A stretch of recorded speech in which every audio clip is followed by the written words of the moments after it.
नमस्कार, आप देख रहे हैं एवन उत्तराखंड और मैं हूं आपके साथ आयुषी गुप्ता। बुलेटिन की शुरुआत करेंगे इस वक्त की हेडलाइंस के साथ।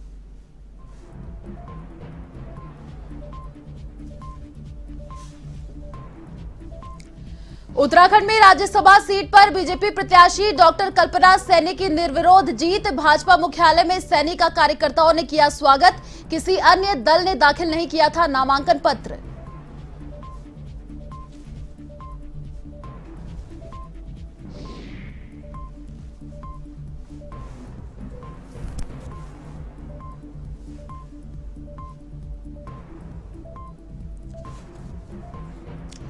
चंपावत उपचुनाव के रिजल्ट के बाद कांग्रेस ने बीजेपी पर बोला हमला। प्रदेश अध्यक्ष करण माहरा ने चुनाव का रिजल्ट बताया। मां ने कहा सरकार और भाजपा की सुनियोजित साजिश, जांच की मांग।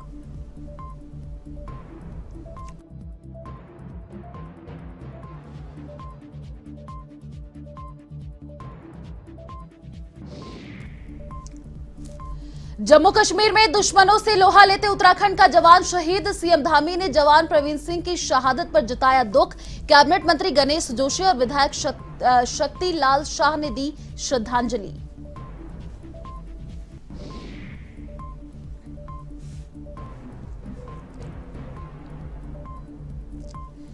देहरादून में 2 बच्चों की नदी में डूबने से मौत। एसडीआरएफ की टीम ने दोनों बच्चों के शव निकाले बाहर। मामले की जांच में जुटी पुलिस।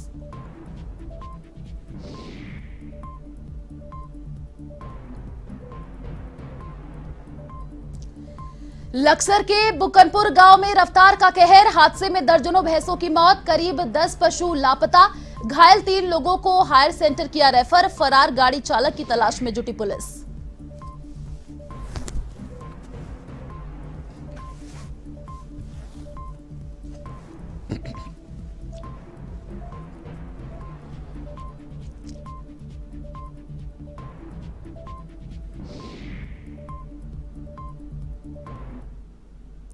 और अब खबरें विस्तार से। उत्तराखंड में राज्यसभा सीट के लिए बीजेपी प्रत्याशी डॉक्टर कल्पना सैनी का निर्विरोध निर्वाचन हो गया। उत्तराखंड में किसी भी अन्य दल की ओर से राज्यसभा सीट के लिए नामांकन पर्चा दाखिल नहीं किया गया, इसलिए नाम वापसी के दिन ही उनको राज्यसभा सांसद के रूप में निर्वाचित कर सर्टिफिकेट जारी कर दिया गया है।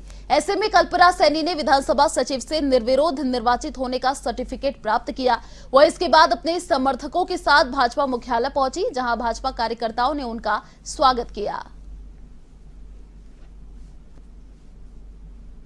जिन्होंने आज ऐतिहासिक रिकॉर्ड जीत दर्ज कराई है, आज हमारे मुख्यमंत्री जी का भी को भी प्रमाण पत्र मिला है जीत का, जो अभूतपूर्व जीत है। आज तक कोई इतने इस तरह से नहीं जीता। ये मेरी भारतीय जनता पार्टी की जीत है। मेरा निर्वाचन भी ये मेरी भारतीय जनता पार्टी का निर्वाचन है।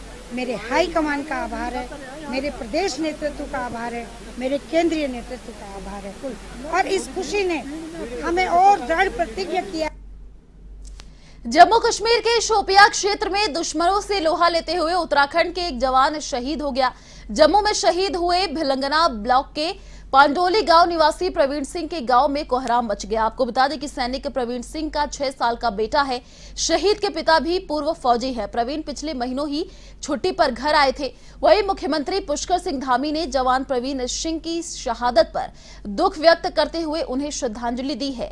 इस कड़ी में जवान का पार्थिव शरीर जॉली ग्रांट एयरपोर्ट पर लाया गया, जहां कैबिनेट मंत्री गणेश जोशी और विधायक शक्ति लाल शाह ने श्रद्धांजलि दी।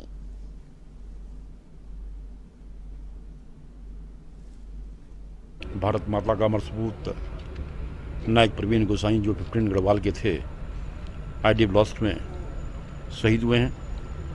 मैं अपनी ओर से, अपनी सरकार की ओर से उनके श्रद्धांजलि में विरोध करता हूं। और इस संकट की घड़ी में हमारी पूरी सरकार, पूरा प्रदेश उस परिवार के साथ में है। और शीघ्र ही जो सरकार से जो अनुमन्य राशि है इस परिवार को दी जाएगी। जैसा कि ये लोग मांग करेंगे, उस शहीद के गांव में विद्यालय का नाम, सड़क का नाम दोबारा घोषणा हम रखेंगे। और हमारी सरकार ने निर्णय लिया है, पुष्कर सिंह धामी की सरकार ने निर्णय लिया है कि पूर्व में मिलने वाली जो राशि 15 लाख हम दिया करते थे, उसको बढ़ाकर हमने 35 लाख कर दिया। फिजिकल के लिए 25 लाख कर दिया है, वो भी शीघ्र सरकार को उपलब्ध कराएंगे। ये हमारी जिम्मेदारी है और इस संकट की घड़ी में पूरा प्रदेश इनके साथ में, पूरा देश इनके साथ में। मैं जैसी खबर सुनी पूरे क्षेत्र में सन्नाटा है, लेकिन ये लाल माँ धरती के लाल का है।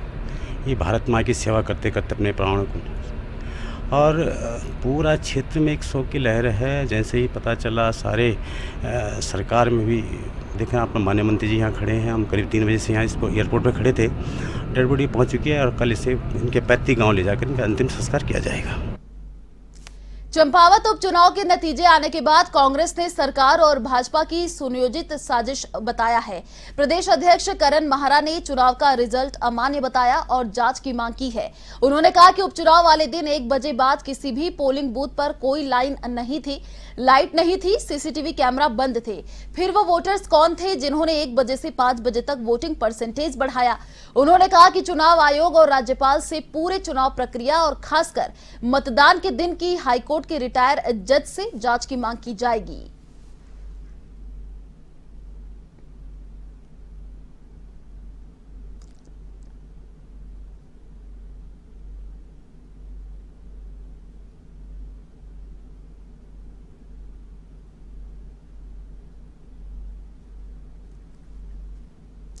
देहरादून में वन विभाग मुख्यालय में पर्यावरण दिवस के अवसर पर कार्यशाला आयोजित हुई, जिसमें वन संपदा संरक्षण और संवर्धन में वन विभाग द्वारा किए गए कामों का लेखा जोखा प्रस्तुत किया गया। 15,000 हेक्टेयर से अधिक वन भूमि में कुल 116 लाख वृक्षारोपण किए गए। साथ ही गंगा और अन्य नदियों की स्वच्छता के लिए ट्रीटमेंट प्लांट की स्थापना और 56 कंपैक्टर स्थापित किए गए।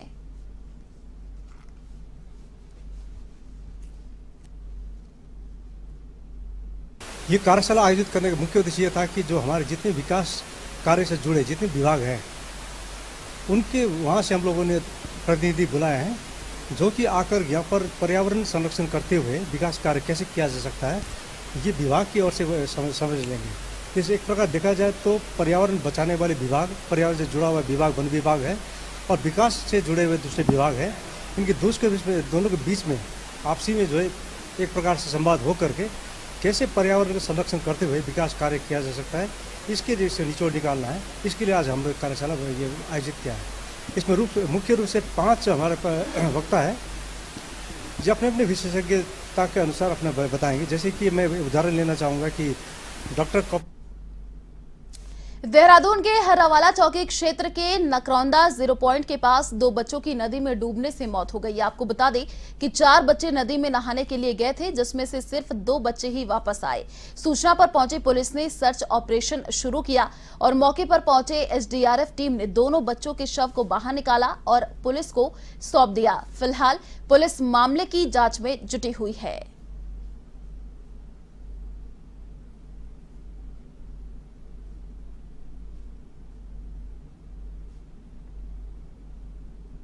लक्सर के बुकनपुर गांव में एक तेज रफ्तार गाड़ी ने भैंसों के झुंड को जोरदार टक्कर मार दी। हादसे में दर्जनों भैंसों की मौके पर ही मौत हो गई और करीब 10 पशु लापता हो गए। साथ ही 3 लोग घायल भी हो गए। वहीं मौके पर पहुंची पुलिस ने मामले की जांच शुरू कर घायलों को हायर सेंटर रेफर किया है और फरार गाड़ी चालकों की तलाश में जुटी हुई है पुलिस।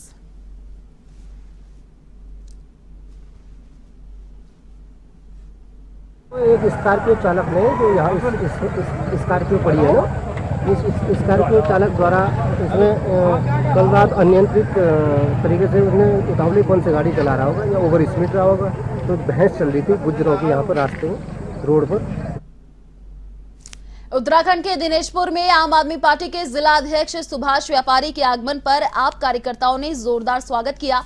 इस दौरान जिला अध्यक्ष सुभाष व्यापारी ने कार्यकर्ताओं की बैठक ली, जिसमें कहा कि प्रदेश कार्यकारिणी ने जिला अध्यक्ष पद देकर सम्मान दिया है। छोटे से बड़ा कोई भी चुनाव उत्तराखंड में लड़ा जाएगा। पार्टी की नीतियों का जन जन तक पहुंचाया जाएगा।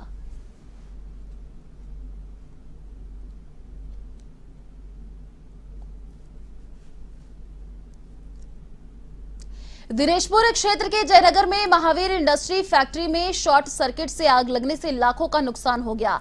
आग इतनी भयानक थी कि 5 दमकल गाड़ी आग बुझाने में जुटी। वहीं आग लगने की घटना से आसपास अफरा तफरी मच गई। काफी मशक्कत के बाद आग पर काबू पाया गया।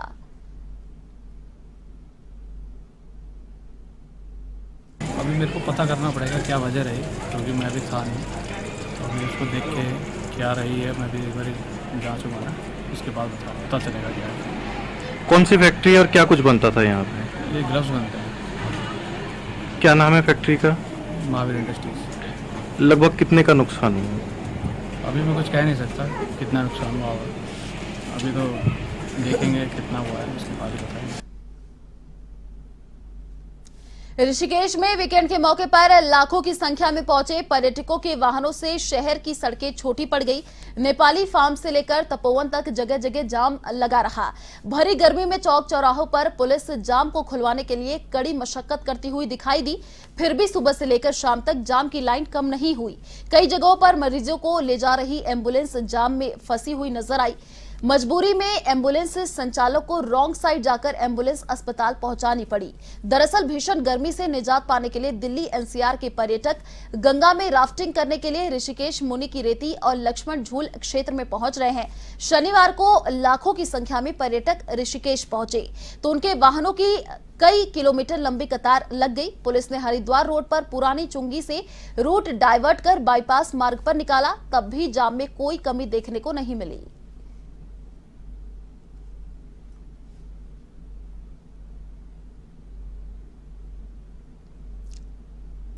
उधम सिंह नगर के जसपुर में प्रशासन की ओर से अतिक्रमण पर लगातार कार्रवाई की जा रही है।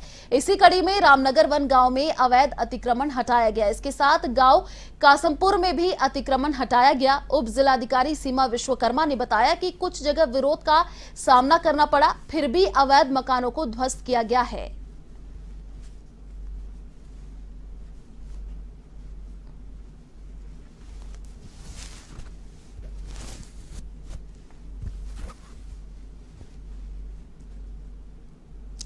वहीं हरिद्वार के खानपुर विधायक उमेश कुमार ने एक अनोखी पहल शुरू की है। विधायक उमेश कुमार ने गरीब और अनाथ कन्याओं की शादी करने की पहल की है। विधायक के इस सराहनीय काम ने लोगों के दिल में जगह बना ली है। विधायक ने 10 गरीब कन्याओं की शादी कराई, जिसमें 6 मुस्लिम कन्याएं और 4 हिंदू कन्याएं हैं। उन्होंने कहा कि आगे भी ऐसी शादियां करते रहेंगे। माफ कीजिएगा, उन्होंने कहा कि ऐसी शादियां कराते रहेंगे।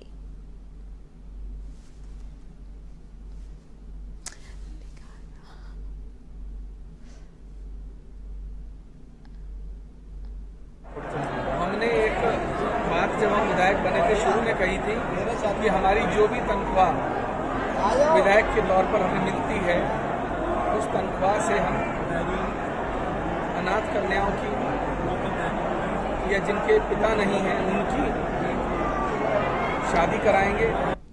जसपुर के सुल्तानपुर पट्टी में तहसील और नगर पंचायत प्रशासन ने हाईकोर्ट के निर्देश पर अतिक्रमण हटाओ अभियान चलाया, जिसके चलते प्रशासन ने तालाब की भूमि पर किए गए अतिक्रमण को ध्वस्त कर दिया।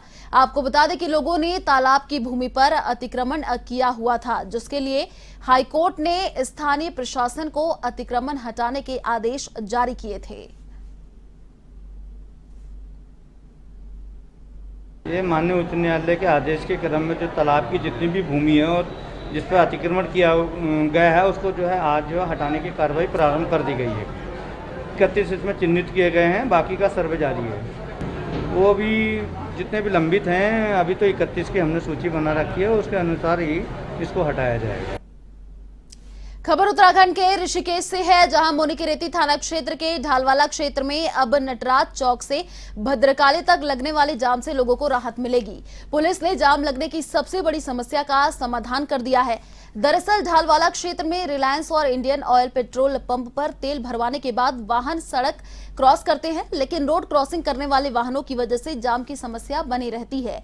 ऐसे में पुलिस कप्तान नवनीत भुल्लर ने के निर्देश पर ढालवाला पुलिस चौकी से पुराने एआरटीओ कार्यालय तक ड्रम और रस्सी से सड़क को 2 भागों में बांटा गया है। साथ ही पेट्रोल पंप संचालकों को भी आवश्यक दिशा निर्देश दिए गए हैं।